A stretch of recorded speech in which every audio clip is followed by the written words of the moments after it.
Hello everyone, চলে এসেছি তোমাদের জন্য আবার নতুন একটি ভিডিও নিয়ে। তো তোমরা যারা এই বছর এন্ট্রান্স দিয়েছো তাদের রেজাল্ট কিন্তু সম্ভবত এই সপ্তাহে, আর না হলে কিন্তু সামনের সপ্তাহে কিন্তু বেরিয়ে যাবে। ঠিক আছে, যদি এই সপ্তাহে না বেরোয় তাহলে কিন্তু তার পরের উইকে কিন্তু অবশ্যই তোমাদের রেজাল্ট কিন্তু বেরিয়ে যাবে। তো রেজাল্ট পাবলিশ হওয়ার পরে তোমরা কত স্কোর করলে তোমরা কিন্তু অবশ্যই আমাকে কিন্তু কমেন্ট করে জানাবে। তো চলো আজকের ভিডিওটা শুরু করি। তো আজকের ভিডিওর টপিকটা হচ্ছে কিছু কথা আমি তোমাদেরকে বলবো যেগুলো কিন্তু খুব বাস্তব কথা। সেটা আমি কিছু জিএনএমকে নিয়ে বলবো, কিছু কিন্তু এএনএমকে নিয়ে বলবো।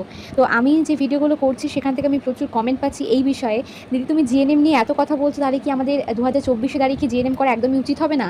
বা তাহলে কি আমরা এএনএমই করবো? যদি এএনএম না পাই তাহলে কি আমরা জিএনএম করবো না? তো আজকের এই ভিডিওতে তোমাদের সেই সমস্ত কমেন্টের কিন্তু উত্তর দেওয়ার আমি চেষ্টা করব, এবং আশা করি ভিডিওটা দেখলে তোমাদের সেই সমস্ত ডাউটগুলো ক্লিয়ার হবে, এবং তোমরা 2024 দাঁড়িয়ে কার কোনটা করা উচিত সেইটার বিষয়েও কিন্তু তোমাদের একটু ডাউটগুলো কিন্তু ক্লিয়ার হবে।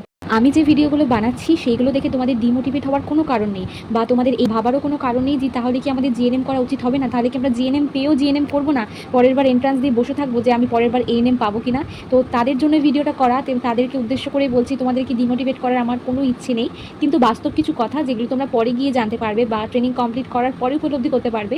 তো সেইগুলো আমার মনে হয় একটু আগে জেনে রাখা অবশ্যই ভালো, যাতে পরে গিয়ে সেগুলো ফেস করলেও যাতে কোনো প্রবলেম না হয়। তো আশা করি আমার ভিডিও দেখলে সেই ইনফরমেশনগুলো তোমরা পাবে। তো প্রথমেই বলে দিই যে যারা আমাকে কমেন্ট করেছিলে দিদি তাহলে কি আমরা জিএনএম করবো না, তাদেরকে বলবো যে জিএনএম তুমি কেন করবে না? আমি আমার ভিডিওতে বারবারই বলছি জিএনএম অবশ্যই করো, ঠিক আছে জিএনএম করো, কিন্তু জিএনএম করতে যাওয়ার আগে কিছু জিনিস তোমরা আগে দেখে নাও যে তোমাদের ওগুলো ঠিকমতো আছে কি না। কারণ জিএনএম করাটা তো আমাদের একমাত্র লক্ষ্য নয়। জিএনএম করার পরে জব পাওয়াটা, সরকারি চাকরি পাওয়াটা, একটা হসপিটালের স্টাফ নার্স হওয়াটা এখন আমাদের লক্ষ্য। তো তুমি যদি তুমি ধরো জিএনএমটা করলে, তারপর তুমি যদি একটা গভর্নমেন্ট জব নাই পেলে, তুমি কি সারা জীবন প্রাইভেট নার্সিংহোমে করবে? করবে না তো। তো তার জন্যই কিন্তু বলা। তো হচ্ছে তোমাদেরকে বলে দিই, যারা আমাকে কমেন্ট করছিলে দিদি তাহলে কি আমরা জিএনএম করবো না, তাদের জন্য বলি অবশ্যই জিএনএম করবে, কিন্তু জিএনএম করে 3 থেকে 4 বছর বা 2 থেকে 3 বছর, খুব বেশি হলে 3 থেকে 4 বছর যদি বসে থাকতে পারো, সেই অপেক্ষা সেই ধৈর্যটা নিয়েই কিন্তু জিএনএম করবে। এটা কিন্তু কোনো মিথ্যে কথা নেই, এটা বাস্তব কথা, এটা তোমাদেরকে মেনে নিতেই হবে। তুমি এখন জিএনএম করে নিলে এই ভেবে যে আমি তো 3 বছর হওয়ার পর আমি সঙ্গে সঙ্গে একটা জব পাবো, আমি ফ্যামিলির পাশে অবশ্যই দাঁড়াতে পারবো, তো সেই 3 বছর করার পর আমি সঙ্গে সঙ্গে একটা গভর্নমেন্ট জব পেয়ে যাব। এটা কিন্তু আগে হয়তো হতো, আমরাও দেখেছি এগুলো হতো, কিন্তু এখন আর বাস্তবে কিন্তু এটা হয়ই না, একদমই নয়। আমরা নিজে ফেস করে চলেছি প্রতি মুহূর্তে। তাই তোমাদেরকে বলে দিচ্ছি জব অবশ্যই জিএনএম করো, জিএনএম করে জিএনএম যথেষ্ট ভালো পড়াশোনা করে যথেষ্ট ভালো রেজাল্ট করবে জিএনএমে, ঠিক আছে?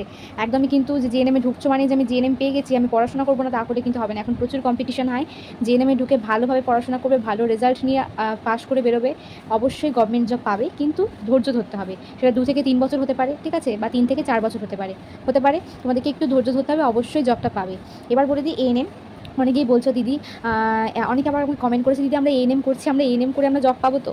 তো এএনএম নিয়ে কিছু ডাউট ক্লিয়ার করি। তো তোমাদেরকে বলে দিই, এএনএম যখন নেওয়া হয় তার আগে যতগুলো সাব সেন্টারে আমাদের ফার্স্ট এএনএম লাগবে সেই মতো ভ্যাকেন্সি বার করে তবেই এই এএনএমকে কিন্তু নেওয়া হয়, ঠিক আছে, এবং তাদেরকেই কিন্তু ট্রেনিং দেওয়া হয় প্রতি বছর। তার জন্যই দেখবে জিএনএমের কিন্তু ভ্যাকেন্সি একটা ফিক্সডই থাকে। গভর্নমেন্ট যে সমস্ত নার্সিং ট্রেনিং স্কুলগুলো রয়েছে 2,500 এরকমই, কিন্তু 2,400 এরকম, 2,400 থেকে 2,500 এরকমই কিন্তু নেওয়া হয়। কিন্তু এএনএমের ভ্যাকেন্সি কিন্তু সেরকম থাকে না। তোমরা দেখবে এএনএম একবার 800 জনকে নেওয়া হচ্ছে, একবার 500 জনকে, একবার হাইস্ট কিন্তু 1,600 জনকেও নেওয়া হয়েছিল, এরকমভাবে কিন্তু এএনএমকে নেওয়া হয়। তো এএনএম সেরকমভাবেই ভ্যাকেন্সি বার করা হয়। তো যারা এএনএম ট্রেনিং করছো তারা একদম ভয় পেও না, তারা ট্রেনিং করছো তারা কিন্তু বেরিয়ে বেরিয়ে অবশ্যই জব পাবে।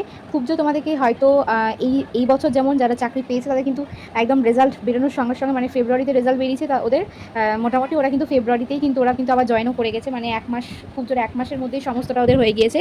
তো তোমাদেরকে বলবো যে যারা এএনএম করছো তাদের খুব জোর যদি ভাগ্যে থাকে তাহলে তোমাদের ওরকমই রেজাল্ট বেরোনোর সঙ্গে সঙ্গে সেই মাসে তোমাদের চাকরি হয়ে যেতে পারে। খুব জোর 2 মাস, তার থেকে খুব বেশি হলে কিন্তু 6 মাস, এর মধ্যে কিন্তু তোমাদের জবটা একদম 100% হবেই, ঠিক আছে? তো তোমরা ভয় পেও না, তোমরা যারা ট্রেনিং করছো ট্রেনিংয়ে অবশ্যই ভালোভাবে পড়াশোনা করো, ভালোভাবে ট্রেনিংটা কমপ্লিট করো। আর যারা জিএনএম করছো, জিএনএম যারা করছো তাদেরকেও ভয় পাওয়ার কোনো কারণ নেই, ঠিক আছে?